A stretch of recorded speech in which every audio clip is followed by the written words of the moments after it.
you find the courage to move on when your life is spinning out of control? This is a question I've been asking myself for the past 8 years. You see, I've given a lot of presentations where I share my life experience, and they all begin with, "Hello, my name is Brianna Mercado, blah, blah, blah. I had cancer, la-di-da-di-da. And if it weren't for my loving doctors and caring nurses and the latest advancements in modern medicine, I would not be standing here in front of you today. Thank you." But if I'm being perfectly honest, I'm really tired of telling that story. It's a cookie-cutter cancer story, and I'm so much more than that. There's this crazy voice inside my head, and it overwhelms me and keeps asking me, "Brianna, what in the world are you going to say at TED?" In many ways, I feel like no one's special. And many times I feel weak, I feel small, I feel vulnerable, especially right now, talking to all of you about all of this. It just seems a little bit crazy that little me with the whopping 22 years of life under my belt is supposed to inspire and empower you when it's actually people like you that inspire and empower me. But if there is one thing I've learned in my whopping 22 years, it's that I would rather live a life of oh wells than a life of what ifs. This is the most important talk of my life. Preparing for it made me realize that that cookie-cutter cancer story is not the story I want to tell. It also made me realize that I can't tell you my story because I am still in many ways a work in progress. I am perfectly unfinished, and I am perfectly fine with that. I can't tell you my story because I'm still writing it. That's me 8 years ago when I was diagnosed with a rare and aggressive form of bone cancer called Ewing sarcoma. Ironically, in order to save my life, I went through a year of treatment that nearly killed me. 25 rounds of radiation shot to my chest, 14 rounds of week-long chemotherapy treatments, 6 surgeries, over 50 blood and platelet transfusions. Physically, I was broken, and mentally, I struggled not to feel defeated. I spent my days in an empty, white-walled hospital room, crippled by the nausea from the chemo. Sores lined the inside of my mouth and throat that made it difficult to speak. I was in a wheelchair on some days because I was too weak to walk, too weak to move, too weak to get out of bed. I was pale, bald, weak, and I remember thinking to myself that I would rather die than have to suffer like this again. But I made it through. And every year since then, I make my way back to the hospital for follow-up CT scans, blood tests, MRIs. And through every test, I literally cross my fingers, toes, and eyeballs for good luck, because the one thing I fear most in life is the reoccurrence or relapse of cancer. The thing is, I never wanted to be just any other cancer survivor. Cancer had taken so much from me that it felt crazy to just close the door on my battle as if nothing had ever happened. We are all faced with a series of great opportunities, brilliantly disguised as impossible situations. Cancer had nearly taken my life, but what it left me with was an opportunity to help people and to give back to those who had given me so much. In May of last year, I graduated from college, where I then decided to drop everything and buy a one-way plane ticket to New York City to pursue my dancing dreams. In November, I came back to California just to visit, and I had one of my routine MRI scans. My doctor called me back 2 hours later. "Oh yes, Miss Mercado. Yes, it seems we have found a 1-inch mass in your thyroid. You're gonna need to come back in for a couple more tests."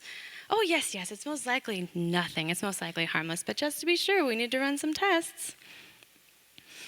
My heart started beating, and the blood just rushed to my head. My palms were sweating on the steering wheel as I drove myself back to the hospital, that place that had taken so much from me all of those years ago. This voice inside my head immediately reacted, "What if this is cancer?" I completed the tests, and I flew back to New York the next day, and then I waited to hear the results. Hours became days, days became weeks, and then weeks became an entire month. And the voice in my head grew stronger. What if this is cancer?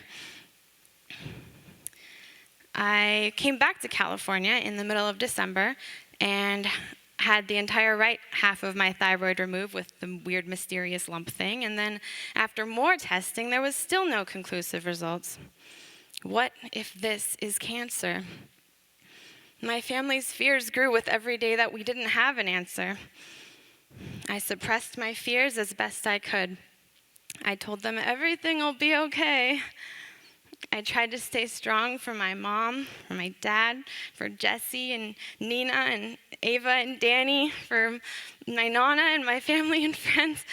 But still, all I could do was listen to that voice in my head. I was so scared it was cancer. On December 24th, 2013, it was around 5 p.m. when my doctor called me with the results. I needed to talk to someone, but I couldn't. And I also couldn't just keep it inside of me, so I let my thoughts run free, and I pressed record. All right, today is Christmas Eve. I'm actually walking back from buying presents, last-minute presents for May, because she means a lot to me.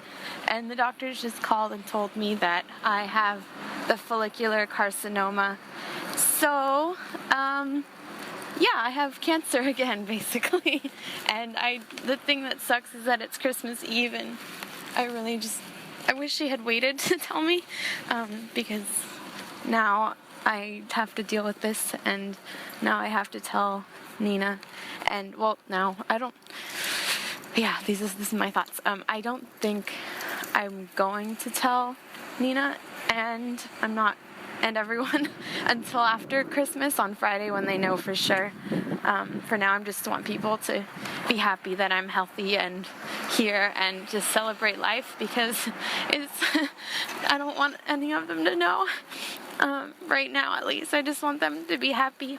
So, yeah, it's a little scary, but I guess it's localized and it's a good one to get, and it's, will make me stronger, but just sucks a lot. Sucks a lot. I want to stay here, and somehow life just brings me back to California and the hospital, even on Christmas Eve. So, whatever. I'll deal with it. But yeah, I just wanted to share what I'm going through, and that is about all. I'm gonna go be merry and forget about that this all ever happened, and go on with my life until Friday when they're, ready and for sure that they know. So yeah, Merry Christmas and Happy New Year if I don't make a new recording. Okay, goodbye.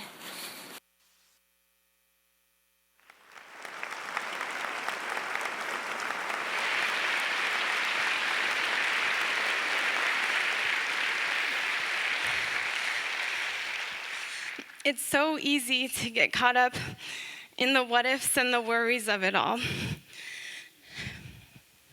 What if it's already spread to other parts of my body? What if my body has a crazy reaction when the rest of my thyroid is removed? This scar is going to freak people out if it doesn't already. Who gets cancer at the age of 22 twice? How is this going to affect my long-term health?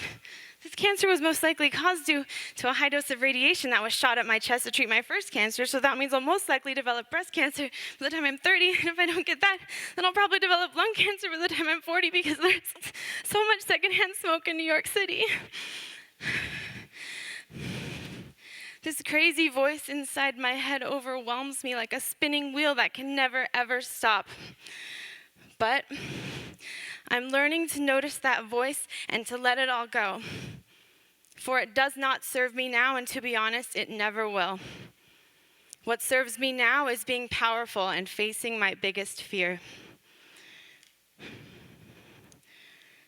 So, how do you find the courage to move on when your life is spinning out of control? To be honest, I'm still trying to figure that out. What I do know is that you can't let your fears, worries, and doubts about the future prevent you from living the life you want to live. It might not be cancer that makes your life start to spin, but think about your family, your job, work, any problem that's preventing you from achieving your dreams. In the face of something you fear, you must stand up and be brave. Life is too short to live cautiously. You may not be able to control the world, but you can control who you choose to be and what actions you take. So choose to be something when your life starts to spin. Choose to be patient in times of chaos.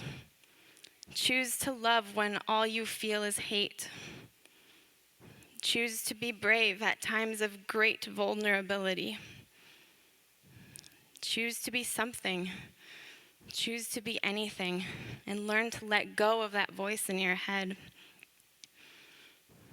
My life motto is, life is not about waiting for the storm to pass, but about learning to dance in the rain. My life may very well be a thunderstorm right now, but I am choosing to dance.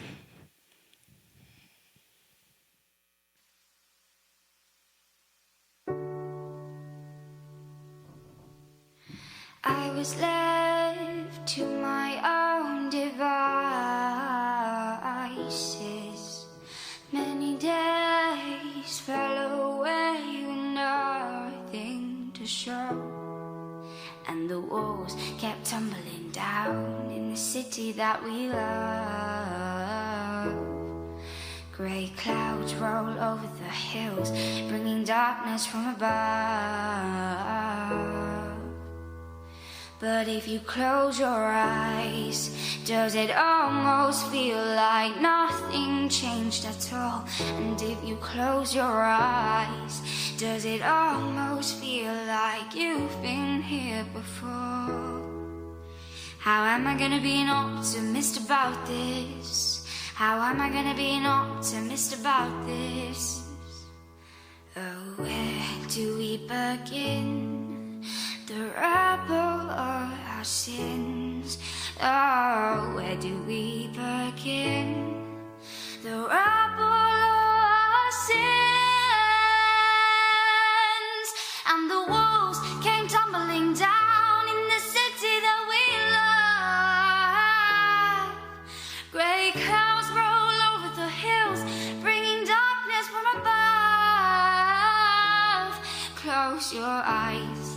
Does it almost feel like nothing changed at all? And if you close your eyes, does it almost feel like you've been here before? How am I gonna be an optimist about this?